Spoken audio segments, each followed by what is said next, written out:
Speaking next, we have Cristel from Black Women's Rape Action Project, which is fighting for justice for rape survivors seeking asylum and survivors of racist attacks.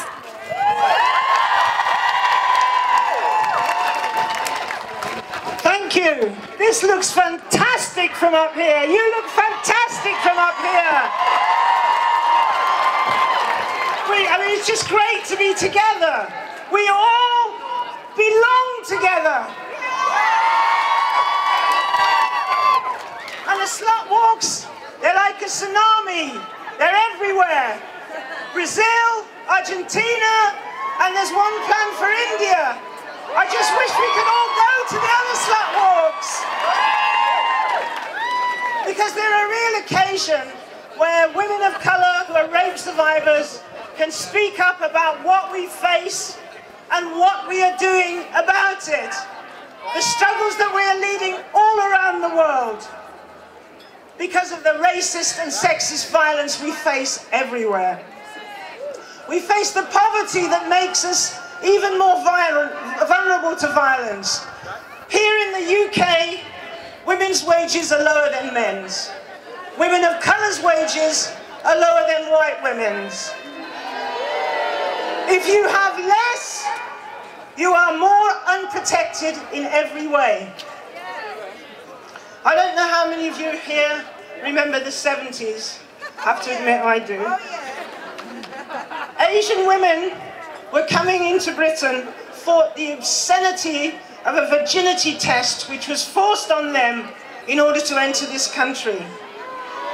That is government-sanctioned sexual assault by immigration officers. Many women were forcibly sterilised.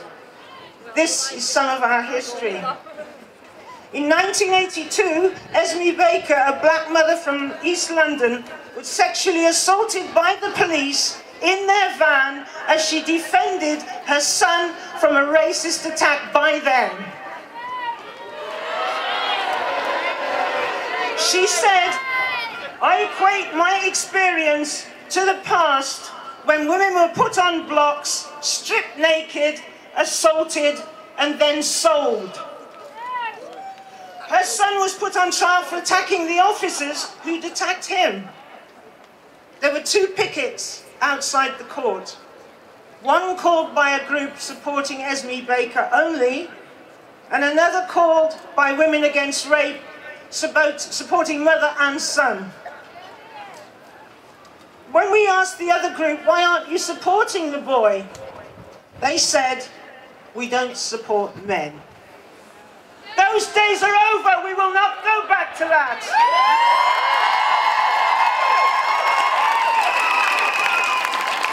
We won, and the boy was found not guilty. But Miss Baker could not make the separation that women's group did, and neither can we, and neither will we.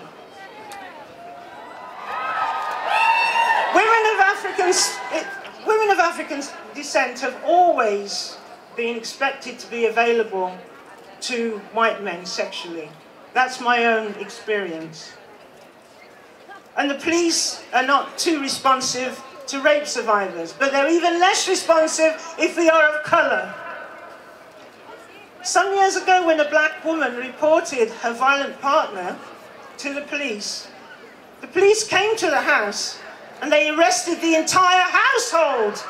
What is that? You don't call the police if that's going to happen to you. And it's because of these experiences that we formed an independent group of women of colour, focusing on protecting each other against the racist attacks, the rape, and the other violence, and winning justice. That's why BRAP exists.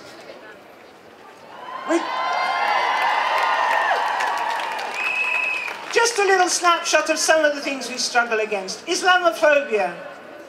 Muslim women are accused of being terrorists if we cover ourselves up, and sluts if we don't. The UN estimates that 80% of the casualties of war are women and children. We've been bombed, mass raped, starved, had our children killed before our eyes, from Palestine to Sri Lanka, from Congo to Darfur, from Iraq to Afghanistan. Of those of us who come to Britain looking for safety and protection as asylum seekers, 70% have suffered rape. We've often escaped from wars which are promoted and armed by the West. Yet we face disbelief, destitution, detention and deportation back to the violence that we escaped. Law and immigration officials have been known to demand sex in exchange for status. How can you possibly report knowing that you're going to face deportation for speaking out about that? In central India, right now, there are many struggles that are very hidden. Internationally, what women are doing. For example, in central India, Dalit and tribal women from our network are organising as we speak to stop the rape by soldiers and security forces, which is paid for by the mining companies and other corporations that are plundering and stealing their lands and resources. Domestic workers in our network in Peru, mostly indigenous women, along with women in Trinidad and Tobago and in the US, are organising against rape and the exploitation by their employers. As the women of the Paris Slutwalk said, referring to the attempted rape by the IMF chief, "We are all chambermaids." And that is how we break down the divisions amongst us, wherever we are, whoever we are. We're against rape together, all of us. Thank you.